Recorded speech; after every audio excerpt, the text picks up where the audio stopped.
Haunted houses, the phrase sends a chill down the spine, doesn't it? A worldwide belief that the spirits of the deceased continue to dwell in these eerie abodes. Let's take a moment to delve into the concept of haunted houses. The notion is not unfamiliar to anyone, regardless of where they hail from, as the belief in these spectral residences is a global phenomenon. From the jinn-infested structures of the Middle East to the haunted homesteads of the West, the idea of the deceased's spirits lingering in these places leaves an indelible mark on our collective consciousness. There's a certain allure, a morbid fascination, that draws us to these stories of the paranormal. The spine-chilling tales of unexplained noises, spectral sightings, and the inexplicable cold spots that seem to be a staple of these haunted locations. But what happens when curiosity overpowers our primal fear, leading us to explore these terrifying places? Picture this: a group of friends, their hearts filled with a mixture of dread and excitement, decide to embark on an adventure of their own. Their destination? An abandoned mansion on the outskirts of their town. A place whispered about in hushed tones, a place where even the bravest souls hesitate to tread. As they muster up the courage, pushing aside their apprehensions, they prepare to step into the unknown. What awaits them inside the dilapidated mansion? Will it be the thrill of an adventure or the terror of encountering something beyond their wildest nightmares?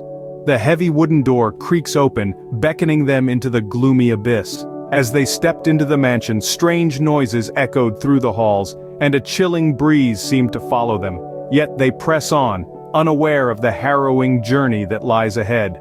Unbeknownst to them, their adventure was about to turn into a terrifying tale, a haunting story that would forever be etched in their memories. A story that would later serve as a chilling reminder to others about the perils of venturing into the unknown, into the realm of the haunted. Unfazed by the eerie atmosphere, they ventured deeper into the house until they stumbled upon a room filled with old photographs.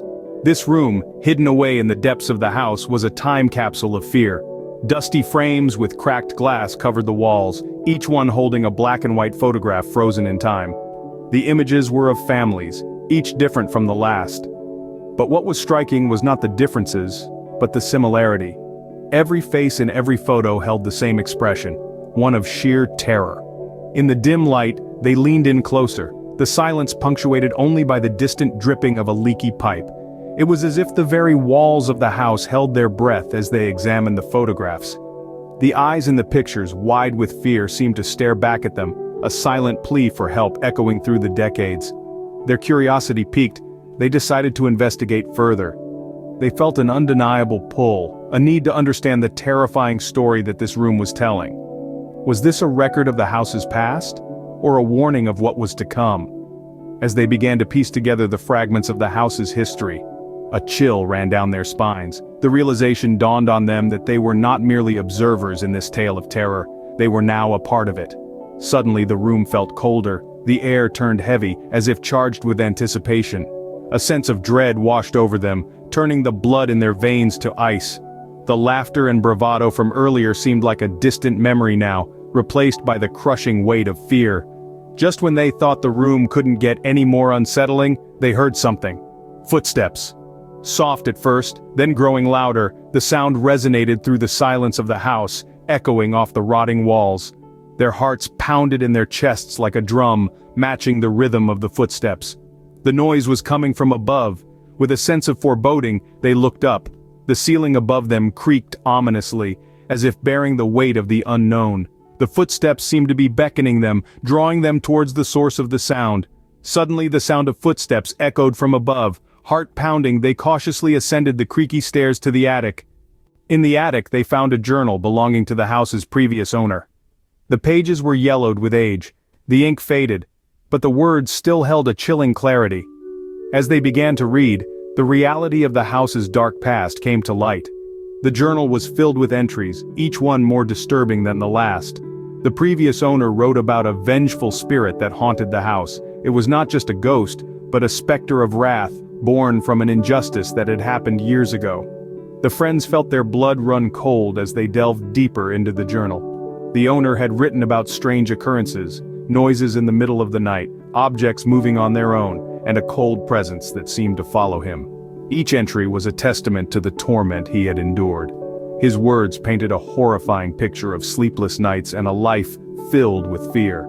As the friends read on, they could almost feel the previous owner's terror seeping out from the pages, filling the air around them. Every word was a plea for help that had never come, a testament to the torment that had unfolded within these very walls. The journal told the tale of a spirit, wronged and filled with rage. It was bound to the house, forever seeking vengeance for a past injustice.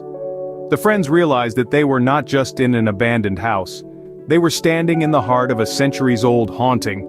The entries ended abruptly, the final words written in a shaky, desperate scrawl, "It's here." It was as if the owner had been interrupted, his final moments forever frozen on the page. Before they could fully digest the chilling revelations, the door to the attic slammed shut, trapping them inside. The friends were now part of the haunted house's terrifying tale, their fate intertwined with the vengeful spirit that lurked within. Panic set in as they realized they were not alone. The group of friends stood frozen in fear as the air around them turned ice cold. A shadowy figure materialized before them, taking the form of the vengeful homeowner. Its eyes burned with an otherworldly fury, a chilling testament to its relentless quest for revenge. No longer a mere observer, the spirit took center stage, its spectral form dominating the attic. The friends could see the pain and anger etched on its face, a silent scream echoing from an existence trapped between the realms of the living and the dead. The house itself seemed to come alive, responding to the spirit's rage. The walls began to twist and turn as if possessed. The once familiar layout of the mansion became an ever-changing labyrinth, trapping the friends in a maze of endless corridors. The way they had come was no longer there, replaced by a series of winding paths leading deeper into the heart of the house. The friends were no longer explorers of an abandoned mansion, but prisoners of a vengeful spirit.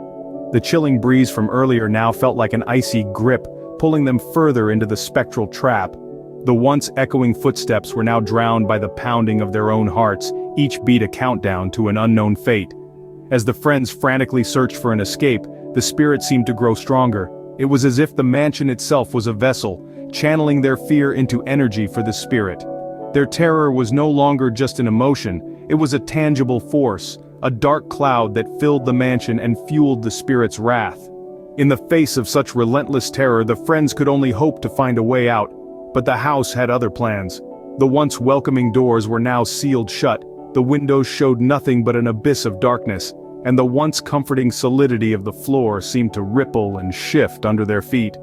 The spirit grew stronger with each passing moment, feeding off their fear. As the friends found themselves trapped in the heart of the haunting, they could only wonder if they would ever escape the clutches of the vengeful spirit, or become permanent residents of the haunted house. Frantically they searched for a way to escape, but the house seemed to have a mind of its own. Each hallway twisted and turned into another, leading them deeper into the heart of the nightmare. The air grew colder, the silence punctuated only by their pounding hearts and the distant, malicious laughter of the spirit. Their fear was palpable, a thick fog of terror that clouded their minds and quickened their breaths. The walls seemed to close in on them, the darkness pressing against their retinas like a dreadful, unending dream. But this was no dream, this was a horrifying reality, a haunted house with a vengeful spirit that seemed to feed off their fear. The spirit grew stronger with every passing moment, its presence more aggressive, more insistent. Each flicker of fear, every shiver of terror, seemed to fuel the spectral entity, its power growing with the rising tide of their dread. In the labyrinthine layout of the house, every door led to another room filled with chilling remnants of the past, each more terrifying than the last. The oppressive atmosphere weighed heavily on them, the air thick with an unseen menace, a spectral presence that seemed to watch their every move. The friends were trapped in a never-ending cycle of fear, a chilling game of cat and mouse with a spectral adversary. The haunted house, once just an abandoned building on the outskirts of town, had become their prison, their nightmare. Desperation filled them as they realized the truth. The house didn't want to let them go. The vengeful spirit had claimed them, just as it had claimed the terrified faces in the old photographs they had discovered earlier. Will they ever escape the clutches of the vengeful spirit, or will they become the next terrified faces in the room of old photographs? Stay tuned to find out.